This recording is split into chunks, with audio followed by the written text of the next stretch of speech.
Nous avons étudié le programme du Nouveau Front Populaire dans une précédente vidéo, programme qui favorisait au maximum les locataires. Nous allons voir dans celle-ci quel est le programme immobilier du parti Renaissance, du président de la République Emmanuel Macron.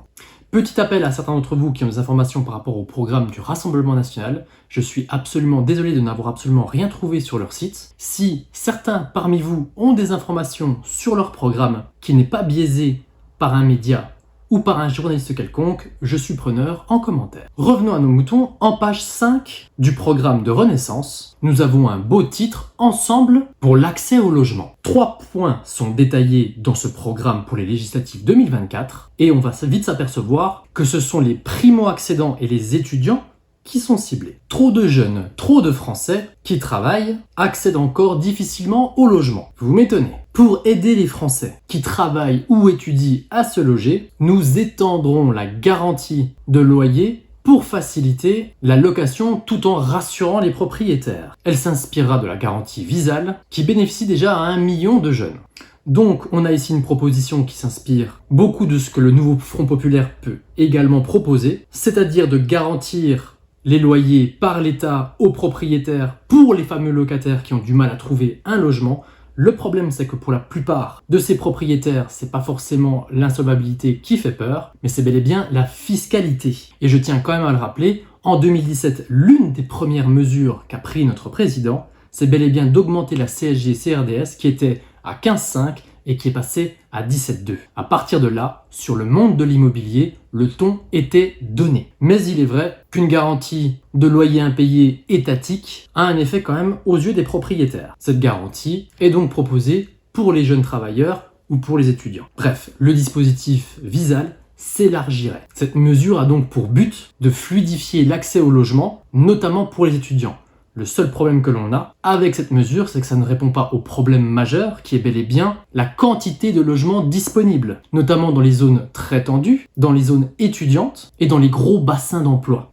Le deuxième point, pour les aider à se loger, donc on suppose les jeunes travailleurs et les étudiants, nous créons un fonds de rénovation énergétique des logements des classes moyennes et populaires financés par une taxe sur les rachats d'actions. Cela permettra de rénover 300 000 logements supplémentaires d'ici 2027 et d'accompagner les foyers concernés par le retrait gonflement des argiles. Effectivement, nous avons un pays qui ont beaucoup de maisons qui ont été faites il y a pas mal de temps et par conséquent certaines tombent en ruine, notamment durant les étés. Le sud de la France est pas mal concerné par ces problèmes et donc il s'agirait d'accompagner les propriétaires sur ces maisons-là. On parle également de rénovation du parc existant sous réserve d'une taxe.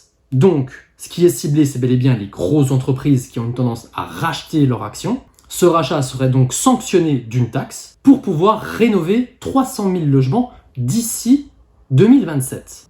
On ne parle toujours pas de création de logements, on parle bien de rénovation. Donc, le solde du nombre de logements disponibles en France ne bougerait pas avec ce type de réforme. D'autant plus qu'il serait conditionné par la mise en place d'une taxe et que donc ces rénovations, ce fonds de rénovation énergétique serait alimenté par cette taxe. On peut compter sur les grands groupes pour optimiser comme il faut leur fiscalité et limiter au maximum l'effet de cet nouvel impôt. Même si c'est vrai qu'il y a une distinction entre impôt et taxe. Bref, encore quelque chose qui n'est absolument pas tenable. Et on parle de la rénovation de 100 000 logements par an, ce qui me paraît quand même très léger par rapport à la demande réelle du marché locatif. D'autant plus qu'on met dans cette proposition l'accompagnement des propriétaires qui souffrent de terrains d'argile. Autant vous dire que cette proposition n'a tout simplement aucun sens. Une autre promesse, et là ce sera notre troisième point sur ce programme d'accès au logement, d'ici 2027, nous permettrons également à 1 million de jeunes des classes moyennes et populaires d'accéder à la propriété en les exonérant de droits de mutation à titre onéreux.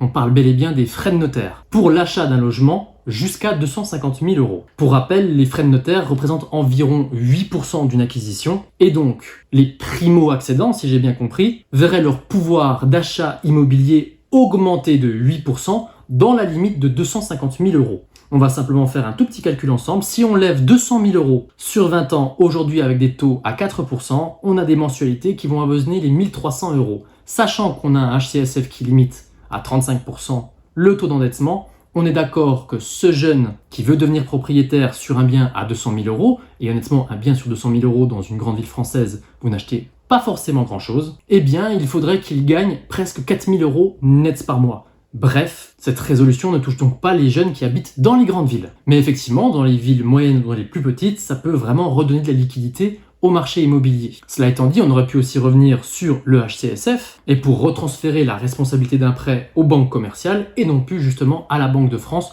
ou au ministre de l'économie parce que, quoi qu'on en dise, c'est bel et bien lui qui prend la décision. Maintenant, reprenons juste un petit peu les calculs de cette loi. On dit qu'on va donner une exonération d'impôt à ces jeunes à hauteur de 1 million jusqu'à 2037. Eh bien, mettons que ce soit le cas. Ça voudrait dire que l'on a 333 000 jeunes actifs, donc, qui pourraient profiter de cette loi par an jusqu'en 2027. Je tiens à rappeler que le volume de transactions sur l'année 2023 était à 850 000 et que l'on suppose, d'après les premières estimations, que l'on arriverait à un niveau de transaction sur cette année 2024, si on extrapole les courbes, aux alentours des 800 000. Par conséquent, les primo-accédants représenteraient, grâce à cette loi, presque 40% des acquisitions sur tout le territoire français. Je vais revérifier les chiffres, mais il ne me semble pas que les primo-accédants ont déjà représenté 40% des transactions dans notre pays. Par ailleurs, une mesure qui aurait été plutôt pas mal à exécuter, c'était de décaler tout de suite cette fameuse loi climat qui vient créer une attrition absolument atroce sur le marché locatif. Je tiens à rappeler qu'à partir de janvier 2025, en l'état actuel de la loi, nous avons tous les logements classés G qui vont sortir du marché. On parle de plusieurs millions de logements sur tout le territoire. Et c'est d'ailleurs bel et bien dans les grandes villes que l'attrition sera le plus fort. Rien de ce côté-là. Ça aurait permis quand même d'avoir une vraie poche de respiration pour pouvoir au moins se loger. Parce que entre mal logé et pas logé, il semble que notre État ne recule pas là-dessus. Bref, toutes ces promesses n'engagent que ceux qui veulent bien y croire. Autant vous dire que sur ce qui est proposé sur ce programme, pour faire court, on continue avec ce qui ne marche pas, on ne libère pas de foncier, on ne libère pas la construction, on ne libère pas la location, et je dirais même qu'on ne libère pas spécialement l'accès à la propriété, parce que dans les faits, même si on tente de mettre en application ces différentes résolutions, elles n'auront qu'un impact minime sur l'immobilier français de manière générale. Bref, voilà pour le programme immobilier de Renaissance. Pour faire court, pas grand-chose. Et encore une fois, si vous avez des informations sur le programme du Rassemblement national que je puisse lire et que je puisse vous expliquer, eh bien encore une fois, mettez-le moi en commentaire. Et n'oubliez pas de vous abonner pour ne pas rater du coup la future vidéo. Je vous remercie de m'avoir suivi jusqu'ici et je vous dis à très vite pour de nouvelles vidéos. Ciao ciao ciao!